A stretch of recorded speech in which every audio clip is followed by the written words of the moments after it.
ஸ்ரீமதே ராமானுஜாய நமஹ. ஸ்ரீமத் வரவரமுனையே நமஹ. ஆழ்வார் எம்பெருமானார் ஜீயர் திருவிடுகளே சரணம். திருப்பாவை என்கிற திவ்ய கிரந்தத்திலே இன்றைய தினம் நாம் அனுபவிக்க இருக்கிற பாசுரம் கூடார வெல்லும் சீர் கோவிந்தா என்கிற பாசுரம்.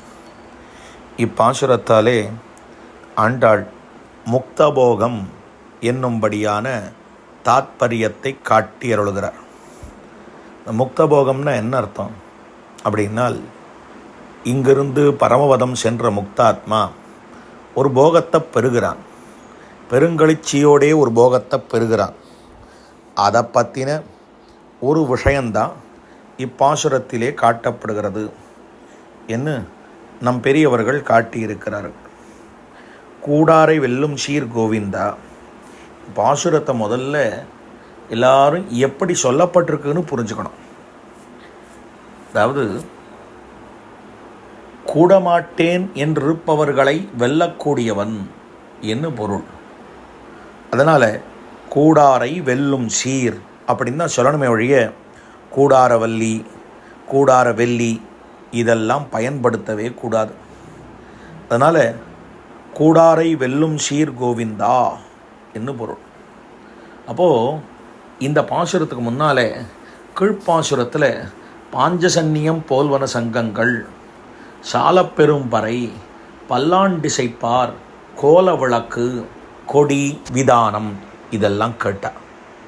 இதை கேட்ட உடனே கண்ணன் என்ன சொன்னா, நீங்கள் என்ன கேட்டீங்கோ? சாலப்பெரும்பறை கேட்டீர்கள். முதல்ல பறை தருகிறேன்.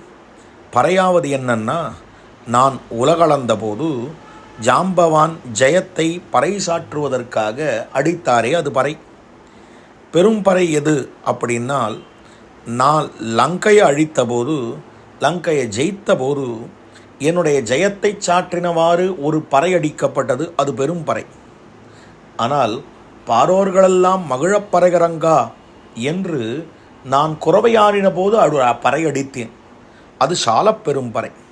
இதை கொடுக்கிறேன். அதுக்கு முன்னாலே பாஞ்சசன்னியம் போல்வன சங்கங்கள்னு சொன்னீர்கள். பாஞ்சசன்னியத்தையே கொடுக்கிறேன். ஏன் போல்வன சங்கங்கள்? பாஞ்சசன்னியத்தையே உங்களுக்கு கொடுக்குறேன். சாலப்பெரும்பறை, பல்லாண்டிசைப்பார் கேட்டீர்கள். பெரியாழ்வாரை கொடுக்கிறேன், கூடவே நம்மாழ்வாரையும் கொடுக்கிறேன். கோல விளக்கு கட்டீர்கள். நம்முடைய குல விளக்காக இருக்கக்கூடிய நப்பின்ன பிராட்டியை கொடுக்கிறேன். கொடி கட்டீர்கள். கருடக்கொடி ஒன்றுடையீர் என்று என்னுடைய கருடக்கொடியே கொடுத்து விடுகிறேன். விதானம் கட்டீர்கள். உங்களுக்கு ஆதிசேஷனையே மேற்கட்டியாக கொடுக்கிறேன் என்று பெருமான் இதெல்லாம் கொடுக்கிறேன்னு சொல்லிவிடுறேன். அப்போது இந்த பாசுரத்தில் இந்த எம்பெருமான் இதெல்லாம் கொடுக்குறேன், வேறு ஏதாவது வேணுமா அப்படின்னு கேட்டால், இதுக்கு மேலேயும் சில வேணும், அதெல்லாம் பொதுவானது, இன்னும் அந்தரங்கமான சில விஷயங்கள் வேணும் அப்படின்னு பிரார்த்திக்கிறார். அப்போ அந்த எம்பெருமானை சொல்லுகிற போது கூடாரை வெல்லும் சீர் கோவிந்தா என்று காட்டுகிறார்கள். கூடமாட்டேன் என்றிருப்பவர்களை வெல்லும் அவன் அப்படின்னு இந்த இடத்துல 6000 படியில் ஒரு அற்புதமான விஷயத்தை காட்டுகிறார். அவனிடத்திலே கூடமாட்டேன் என்று இருந்தவர்கள் 2 பேர் ஸ்ரீராமாயணத்தில். ஒருத்தர் பரசுராமர், மற்றொருத்தர் ராவணன். பரசுராமர் என்ன பண்ணினார் அப்படின்னால், வில்லை கொடுத்ததனாலே அவனிடத்திலே கூடமாட்டேன் என்று வில்லை கொடுத்தவர். ராவணன் வில்லை பிடித்து கொண்டவன், அவனிடத்திலே கூடமாட்டேன் என்று. பரசுராமர் என்ன பண்ணார் அப்படின்னால், ராமபிரானோடு ஒரு போட்டியை போட்டுக்கொண்டு 21 தலைமுறைகள் சத்திரியன அழித்த எனக்கு ஒரு சத்திரிய புத்திரன் எதிரியா அப்படின்னு நினைச்சார். அவனிடத்தில் எதிர்ம்பு கோர்த்து கொண்டிருந்தவர் தன் கையில் இருந்த விஷ்ணு தனுசை அவனிடத்தில் கொடுக்காமல் இருந்து அவனை வணங்கியிருந்தால், விஷ்ணு தனுசோடையே வணங்கியிருந்தால், இந்த பரசுராமர் தன்னுடைய விஷ்ணு தேஜஸை, ஆவேசாவதாரம் முடிஞ்சிருக்காது, பெருமான் அந்த தேஜஸை திரும்ப பெற்று கொண்டு இருக்க மாட்டார். அதே போல இந்த ராவணன் வில்ல கீழே விட்டானே, விட்டு வணங்கி இருந்தானேயானால் பெருமான் அவனை காத்திருப்பான், இந்த ராவணனும் அழிந்திருக்க மாட்டான். ஆனால் ரெண்டு பேரும் பண்ணாதது பெருமாளை வணங்காதது, ரெண்டு பேரும் பண்ணினது தன்னுடைய அகங்காரத்தை பிடிச்சினது. ஒருத்தர் வில்ல விட்டதுனால அழிந்தார், மற்றொருத்தன் வில்ல பிடிச்சதுனால அழிந்தார். வில்ல விட்டாலும் வில்ல பிடிக்கலனாலும் ரெண்டு பேரும் அகங்காரத்தை மட்டும் பிடிச்சுட்டு இருந்தா அழிந்து போனார்கள் என்று காட்டப்படுகிறது. பரசுராமர் அழிந்தார்னா என்ன அழிந்தார்? அவரிடத்துல இருக்கிற விஷ்ணு தேஜஸை பெருமான் திரும்ப பெற்று கொண்டானே என்று காட்டி இருக்கக்கூடிய விஷயம். ஆக வில்லை எடுத்திலனாகில் யாரு? ராவணன் வில்லை எடுக்காமல் இருந்திருந்தால் பெருமாள் வென்றிருப்பார். லோகம் பண்ணி இருக்கக்கூடிய பாக்கியத்தினாலே இவன் வில்லை எடுத்தான். ஆனால் பெருமானுக்கு அவ்வளோ பாக்கியம் இல்லை. அதனால் ராவணன் அவனை இழந்தான் பெருமான் என்று சொல்லப்படுகிறது. ஆக கூடமாட்டேன் என்றிருப்பவர்களை, அவனோடு சேரமாட்டேன் என்றிருப்பவர்களை வீரத்தாலே வெல்லக்கூடியவன். அப்போ கூடுவேன் என்றிருப்பவர்களுக்கு தோற்று நிற்பவன் என்று காட்டப்படுகிறது. கூடுவேன் என்பவர்களுக்கு தான் தோத்து கிடக்கிறான். ஒரே கண்ணன் ஒரு வியக்தி தான், அவன்தான். அதே கண்ணனை ஒருத்தியால் கட்ட முடிஞ்சது, ஆனால் ஒருத்தனால் கட்ட முடியல. கண்ணனை ஒருத்தி கட்டினான், யாரு? யசோத பிராட்டி. அதே கண்ணனை துரியோதனால் கட்ட முடியல. ஏன்னா அவன் அகங்காரத்தோடே கட்ட வேண்டும் நினைத்தான், இவள் மாத்ருவாத்சல்யத்தோடே கட்ட வேண்டும் என்று நினைத்தாள். இவள் கட்டின கட்டில் கட்டுண்டு கிடந்தான், அவன் கட்ட முடியவில்லை, அவனை தொடவே முடியலை. அப்போ கூடுவேன் என்றிருப்பவர்களுக்கு தோற்று நிற்கக்கூடியவன், இது ஒரு அர்த்தம். இன்னொரு அர்த்தம், கூடமாட்டேன் என்றிருப்பவர்களை வீரத்தாலே வெல்லும் அவன், கூடுவேன் என்றிருப்பவர்களை சீலத்தாலே வெல்லும் அவன், இருவரையும் குணங்களாலே வெல்லக்கூடியவன் என்று காட்டப்பட்டிருக்கிறது. கோவிந்தா. அப்போ இந்த இடத்துல கோவிந்த சப்தத்துக்கு என்ன அர்த்தம்னா, பசுவின் பின்னால் போகிறவன், பசுவை ரட்சிக்கக்கூடியவன். காம் விந்ததீதி கோவிந்தா. எவன் ஒருவன் பசுவை ரட்சிக்கிறானோ அவன் கோவிந்தன், அவன் கோவிந்தன் என்று காட்டப்படுகிறான். அப்போ பசுவை ரட்சிக்கிறவன் கோவிந்தன். அந்த பசுவை ஏன் ரட்சிக்கிறான் அப்படின்னால், நமக்குத்தான் பகவான் நம்மை ரட்சிக்கிற போது அவனை விட்டு விலகத் தெரியும். ஆனால் அந்த பசுக்களுக்கு அவன் ரட்சிக்கிற போது நீ வேண்டாம்னு சொல்லவே தெரியாது. அதையே பற்றாசாக கொண்டு அந்த பசுக்கள் நீ வேணும் அப்படின்னு அனுமதி பிரதானம் கூட பண்ண தெரியாது. ஆனால் அனுமதியை மறுக்காதோ இல்லையோ, அனுமதிக்காமல் இருக்காதோ இல்லையோ, அந்த மறுக்காமல் இருக்கிறது என்கிற ஒரே குணத்தை கொண்டு அதை ரட்சிக்கிறான் என்று கூடுவோம் அல்லோம் என்கிற அபிமானம் இல்லாதவை அந்த பசுக்கள். உன்னோடு கூடமாட்டேன் என்று சொல்லலை, கூடுவேன்னு கூட சொல்லலை, கூடமாட்டேன்னு சொல்றது. அதனால அதை ரட்சிக்கிறேன். அப்போ அவனை பெறுவதற்கு நம்ம இடத்துல என்ன வேணும் அப்படின்னால், நம்ம சேவிக்கணுமா, சுற்றி சுற்றி வரணுமா, அதெல்லாம் வேண்டாம். அவன் ரட்சிக்கிற போது விலக்காமல் இருந்தால் போரும். அப்போ விலக்காமை தான் ரொம்ப முக்கியம் என்று உன் தன்னை பாடி என்று உன்னுடைய குணங்களை பாடி யாம் பெரு சம்மானம். அப்போ இது எப்படிப்பட்ட சம்மானம்னா, எப்படி சீதா பிராட்டி பெருமான் பின்னால போறா, பெருமான் என்ன பண்ணுகிறான் அப்படின்னால், அடுத்த நாள் உனக்கு பட்டாபிஷேகம்னு சொல்றதுக்காக கூப்பிடுகிறான் தசரதன். அப்போ பெருமாள் சீதையின் அந்தப்புறத்திலிருந்து போகிறார். போர்ச்சே அந்த அந்தப்புறம் வாசல் வரைக்கும் சீதா பிராட்டி பின்தொடர்ந்து வந்து என்ன சொல்லுகிறார்? ஆத்வாரம் அனுபவராஜ மங்களானி அபிதத்யுஷி என்ன, உனக்கு மங்களம் உண்டாகட்டும்னு மங்களாசாசனம் பண்ணிட்டு வரா. அது வரைக்கும் வந்தாலே, வந்ததுனால என்ன பெருமான் பார்த்தானம்னா, திடீர்னு சீதா பிராட்டியினுடைய கால்களை பிடித்து, இந்த கால்களாலே எனக்காக நடந்து வந்திருக்கிறாயே என்ன, அவள் திருவடிகளை பிடித்து அவளுக்கு சத்காரம் பண்ணினான். தன் கழுத்தில் இருக்கிற மாலை எடுத்து சத்காரம் பண்ணினான். இல்லை, அவள் திருவடிகள் எவ்வளவு நொந்திருக்கும், இந்த கால்கள் இவ்வளவு தூரம் நடந்து வந்தியே எனக்காகன்னு தொட்டானாம். அதுதான் யாம் பெரு சம்மானம், யாம் பெரு சம்மானம் என்று காட்டப்படுகிறது. யாம் பெரு சம்மானம் அப்படின்னால் பட்டர் என்ன சொன்னார் அப்படின்னால், பட்டர் அவர் வெளித்திருமுத்தத்திலே வந்து அவருக்கு பிரசாதத்தை கொடுத்தார்கள். அதனால் தன்னை தேடி பிரசாதம் வந்ததே யாம் பெரு சம்மானம்னு சொன்னார் அப்படின்னு காட்டப்படுறது. நாடு புகழும் பரிசு, நாடு புகழும் பரிசினால் நன்னாக கண்ணனும் சத்யபாம பிராட்டியும் அர்ஜுனனும் திரௌபதியும் இவர்கள் நால்வருமாக ஒரே படுக்கையிலே ஒருத்தர் நன்றாக பேசிக்கொண்டு இருந்தார்கள். அதை பார்க்கிறான் சஞ்சயன் வரான், அதை பார்க்க வரான். உடனே இவாள்லாம் எழுந்து உட்காரணும்னு நினைச்சா கண்ணன் என்ன சொல்றான், நம்மளாம் ஒருத்தர் மேல ஒருத்தர் காலை போட்டு இப்படி படுத்துன்னு பேசிட்டு இருக்கும் போதையோ இப்படியே இருப்போம். ஏன் சஞ்சயன் இங்க வந்தான்னா பார்த்ததை அப்படியே போய் சொல்லுவான், அவன் வரட்டும் அப்படின்னு சொல்றார் பெருமாள். கண்ணன் சொல்லுகிறான், பார்த்து அப்படியே போய் சொன்னான் இந்த சஞ்சயன். ஆக இது நாடு புகழும் பரிசு. என்னவென்னால் சஞ்சயன் போய் நேர போறான் திருதராஷ்டிரத்தில், நீ கெட்டு போயிடுவாய். ஏன்னா அவா இருக்கிற இருப்பு கண்ட எனக்கு ஒரு விஷயம் புரியுறது, அவா பக்கம்தான் ஜெயம்னு. ஆக எதிரிகளும் கூட பயந்திருக்கும்படியான ஒரு வாழ்வு, அந்த வாழ்வு இருக்கிறதே அதுதான் நாடு புகழும் பரிசு. அடுத்தது அற்புதமாக காட்டப்பட்டிருக்கிற விஷயம் எது நாடு புகழும் பரிசு அப்படின்னால், திருவடிக்கு பெருமானும் பிராட்டியுமாக சேர்ந்து அவர் செய்த காரியத்துக்காக அவருக்கு இந்த முத்துமாலைய பரிசாக மணிமாலைய பரிசாக கொடுத்தார்களே.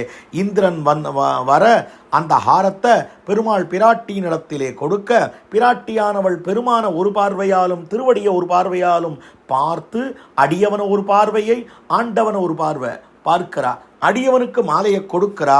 அது நாடு புகழும் பரிசு என்று காட்டப்படுகிறது. இதுக்கு மேலே நாடு புகழும் பரிசு எது அப்படின்னால், உடையவர் என்கிற திருநாமத்தை திருவரங்கத்தெம்பெருமான் கொடுத்தருளினானே எம்பெருமானாருக்கு உபய விபூதியும் சாம்ராஜ்யமாக கொண்டிருக்கக்கூடிய ஒரு உடையவர், அது நாம் பெரும் நாடு புகழும் பரிசு. அதுக்கு மேலே மணவாள மாமுனிகளுக்கு அந்த எம்பெருமான் நாடு புகழும் பரிசளித்திருக்கிறான். எப்படிப்பட்ட பரிசு அப்படின்னால், தன்னுடைய சேஷபதியங்கத்தையே கொடுத்தான். அவருக்கு ஸ்ரீசைலேஷ தயாபாத்திரம் தீபக்தியாதி குணார்ணவம் யதீந்திர பிரவணம் வந்தே ரம்யஜாமாதரம் முனிம் என்னும்படியான அந்த அற்புதமான தனியனை அளித்திருக்கிறான். அதே போல இன்றளவும் அவர் தீர்த்த திருவத்தியனத்தை கொண்டாடுகிறான். இதுதான் நாடு புகழும் பரிசு என்று காட்டப்படுகிறது. அப்படிப்பட்ட பரிசு சூடகமே. சூடகம்னு சொன்னால் எப்படிப்பட்டது அப்படின்னால், இவர்கள் சூடும்படியான ஒரு ஆபரணம், அதாவது கைக்கு பூணும்படியான ஆபரணம். தோல் வலையே, கையை பிடித்த அடுத்த நிமிஷம் பெருமான் தோல் பக்கம்தான் போவான். அப்போ தோளுக்கு இருக்கக்கூடிய ஆபரணம் தோல் வலையே. தோடு காதுக்கு இருக்கக்கூடிய ஆபரணம். செவிப்பு அதுவும் காதுக்கு இருக்கக்கூடிய ஆபரணம். பாடகமே, பாடகம் என்பது கால்களுக்கு இருக்கக்கூடிய ஆபரணம். பல்கலனும் ஒன்றும் இல்லை, பல்கலனும் யாமடிவோம் ஆடையுடுப்போம் அதன் பின்னே பால் சோறு மூடனை பெய்து முழங்க வெழிவார. இதுக்கு மேலே நல்ல ஆடைகளை உடுப்போம், காரை பூணும் கண்ணாடி காணும் தங்கையில் வளை கொழுங்கும் என்னும்படியாக கூரை உடுக்கும் அயர்க்கும் என்று அந்த எம்பெருமானுக்கு தக்கவாறாக தன்னை அலங்கரித்து கொள்ள வேண்டும். ஆக இப்படியாக சூடகம் வேணும், தோள்வள வேணும், தோடு வேணும், செவிப்பு வேணும், பாடகம் வேணும் என்று காட்டப்படுகிறது. இவையெல்லாம் எதற்காக அப்படின்னால், இங்கிருந்து பரமபதம் போகும்படியான முக்தாத்மாவானவன் எப்படி செல்லுகிறான் அப்படின்னு சொன்னால், தன்னை அலங்கரித்து கொள்க, அவனை அலங்கரிக்கிறார்கள். தம் பஞ்சவிம்சதி வார்ஷிகாக என்று 25 வயதே நிரம்ப பெற்றவர்களான இவர்கள் அப்சரசுக்கள் சததம் மாலாஹஸ்தாகா, சததம் அஞ்சனாஸ்தாகா, சததம் பூர்ணஹஸ்தாகா என்று கையிலே பலவிதமான பீதாம்பரங்களன்னா நகைகளன்னா இவைகளை கொண்டு அவனை நன்கு அலங்கரிக்கிறார்கள். ஏன் அலங்கரிக்கிறார்கள்னு சொன்னா, பகவானுக்கு தக்கவாறாக இவன் அமைய வேண்டுமே, அதற்காக அலங்கரிக்கிறார்கள். ஆண்டாள் நாச்சியார் தானும் தன்னை அலங்கரித்து கொண்டு நிலக்கண்ணாடியிலே பார்த்து கொண்டாள்னு சொன்னா, எதுக்குன்னா அந்த எம்பெருமானுக்கு தக்கவாளாக தான் இருக்கிறேனா என்கிற எண்ணத்தினால்தான். அதே போலத்தான் பராசர பட்டர் தன்னை அலங்கரித்து கொண்டே பெருமான் சந்நிதிக்கு செல்லுவராம். ஏன் அப்படி செல்லுவர் அப்படின்னு சொன்னால், சுவாமி நம்ம அவனுக்கு பத்னி ஸ்தானியர்களாக இருக்கக்கூடிய நாம் அவன் கௌரவத்துக்கு தக்கவாறென்றோ நம்மை அலங்கரித்து செல்ல வேணும் அப்படின்னு சொல்லுவர். அப்படி இவனை அலங்கரித்து கொண்டு அந்த எம்பெருமானிடத்திலே சேர்ப்பிக்க இருக்கிறது பாருங்கள். அதுதான் ஒரு முக்தன் பெரும்படியான போகம். பால் சோடு மூடனை பெய்து முழங்க வழிவார கூடியிருந்து குளிர்ந்து குடியிருந்து குளிர்ந்து அந்தமில் பேரின்பத்து அடியரோடு இருந்தமை என்று இருப்பது எப்படி என்னால், வித்யை தாயாக பெற்று பாலும் அமுதுமான திருநாமத்தாலே திருமகள் போல வளர்த்த தஞ்சமாகிய தந்தை.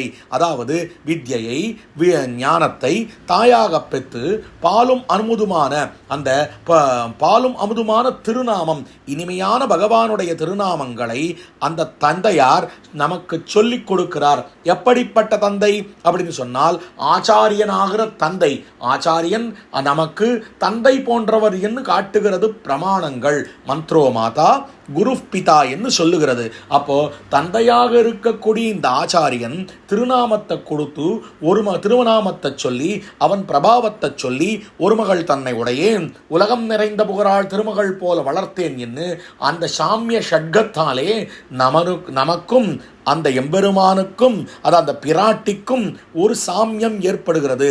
அப்படிப்பட்ட திருமகளைப் போல ஆச்சாரியன் இந்த சிஷ்யனை வளர்க்கிறார். அப்படி மற்றொருவருக்கு பேச்சுப்படாமல், அதாவது மானிடவர்க்கென்று பேச்சுப்படில் வாழகில்லேன் கண்டாய் என்கிறபடியாக அனன்ய சேஷத்துவம், மற்றவர்களுக்கு அடிமை அல்லாத நிலை இவனுக்கு அப்படி அனன்யார்கத்வத்தோடே கற்பு நெறியோடே வளர்த்து விஸ்வபதி லோகபர்த்தா என்னும் மணாளரை, அந்த எம்பெருமான் தான் நமக்கு மணாளன் என்று அந்த எம்பெருமானையே மணாளனாக இவனுக்கு இந்த ஆச்சாரியன் பெற்றுத்தருகிறார். அப்படிப்பட்ட மணாளரை எப்படி முடிக்கிறார் அப்படின்னால், 4-2 இழை கொண்டு முப்புரியான பிரம்மசூத்திர பந்தத்தோடே, அதாவது 8 அக்ஷரங்கள் 8 இழையாய் 3 சரடாய் இருக்கும் ஒரு பந்தம்.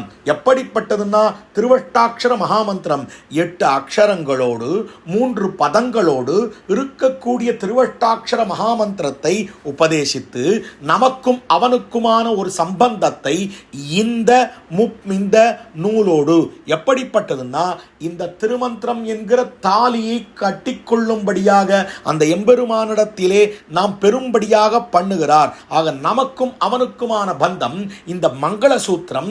எப்படி மங்கள சூத்திரம்னா, திருமந்திரம் என்கிற 8 இழையாய் 3 சரடாய் இருக்கக்கூடிய மங்கள சூத்திரம். அப்படிப்பட்ட மங்கள சூத்திரத்தாலே நமக்கும் அவனுக்குமான ஒரு உறவை ஏற்படுத்தி பரமபுருடன் கை கொண்டபின், பறவையேறு பரம்புருடா நீ என்னை கை கொண்டபின் என்ன அந்த எம்பெருமான் கை கொள்ளுகிறான். அவனுக்கு நமக்கு ஒரு பந்தம் ஏற்படுறது. ஆனாலும் கூட அவனை ஏன் இவன் சேர முடியலன்னா, ஆர்த்தி ஏற்பட வேண்டும். எப்படினால், என்னத்தான் திருமணமானாலும் சேஷஹோம ஆற வரைக்கும் இந்த பர்த்தாவும் பாரியையும் சேரறது இல்லாதது போலே அந்த எம்பெருமானுக்கு நமக்கும் ஒரு உறவு திருமந்திரத்தாலே ஏற்பட்ட பிற்பாடும் கூட சேராதது. இங்கே இருக்கக்கூடிய நாட்கள், நடுவிலே கழிக்கிற நாட்கள் சேஷஹோமத்திலே கழிக்கிறார் போலே அமைந்திருக்கிறது. இடையிடு கிடக்கும் நாள் கழித்து, இது கழிந்த பிற்பாடு ஜன்மபூமியை விட்டு அகன்று இந்த ஆத்மா சரீரத்தை விட்டு அகல்கிறது.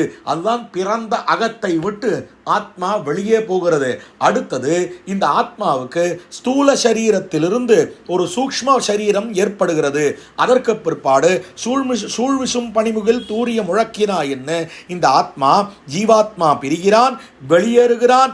101 நாடிகளாலே, அதாவது சூக்ஷ்மனா நாடி வழியாக வெளியேறுகிறான். அதற்கு பிற்பாடு வைகுண்ட மார்க்கம் செல்லுகிறான். அதாவது அர்ச்சி ஸ்லோகத்தை கடக்கிறான், பகற்பொழுத கடக்கிறான், சுக்லபக்ஷத்தை கடக்கிறான், உத்தராயணத்தை கடக்கிறான், சம்வத்சரத்தை கடக்கிறான், வாயுலோகத்தை கடக்கிறான், சூரிய மண்டலத்தை கடக்கிறான், சந்திர மண்டலத்தை கடக்கிறான், வித்யுத் லோகத்தை கடக்கிறான், வருணலோகத்தை கடக்கிறான், இந்திரபட்னத்தை கடக்கிறான். அதற்கு பிற்பாடு அதாவது சத்தியலோகத்தை கடக்கிறான். இப்படியாக அனைத்து லோகங்களும் கடந்தவன் என்ன பண்ணுகிறான் அப்படின்னால், அடுத்தது விரஜா நதியிலே குடைந்து நீராடி என்ன விரஜா நதியிலே நீராடி, அதற்கு பிற்பாடு அமானவன் கரஸ்பர்ஷம் படுகிறது.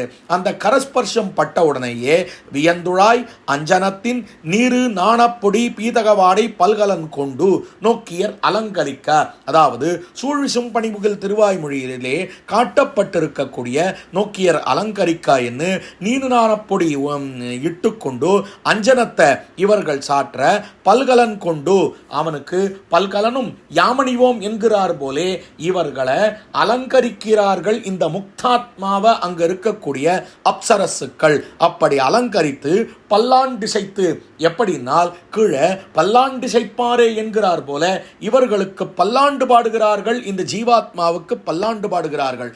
அதற்கு பிற்பாடு கவரி வீச, அதாவது சாமரத்தை வீசுகிறார்கள். நிறைகுடல் விளக்கமேந்தி இளமங்கையர் எதிர்கொள்ள, எதிரெதிர் இமையவர் இருப்பிடம் வகுத்தனர் என்று இளமங்கையர் எதிர்கொள்ள இவன் வைகுந்தம் புக்குருந்து, வைகுந்தம் புகுவது மன்னவர் விதியே என்கிறார் போலே வைகுந்தத்தை புகுகிறான். அப்படி புக்குருந்து வாய்மடுத்து பெருங்கழிச்சியாக வானவர் போகம் உண்டு என்று அந்த எம்பெருமான் தான் வானவர் போகமாக எழுந்துள்ளிருக்கிறான். பெருங்கழிச்சியோடு வானவர் போகமான அந்த எம்பெருமானை உண்ண வேண்டும் என்பதற்காக அகமன்னம் அகமன்னம் அகமன்னம் அகம் அன்னாதகா என்று அவன் முன்னாலே போய் சென்று நின்று கோப்புடைய சீரிய சிங்காசனம் என்கிறார் போலே, கொட்டுக்கால் கட்டில் என்கிறார் போலே, குத்து விளக்கெரிய கொட்டுக்கால் கட்டில் என்கிறார் போலே அங்கே இந்த எம்பெருமானுடைய கட்டிலாக இருக்கக்கூடியது ஆதிசேஷன். அந்த சேஷ பீட்டத்தை மிதித்து ஏறுகிறான்.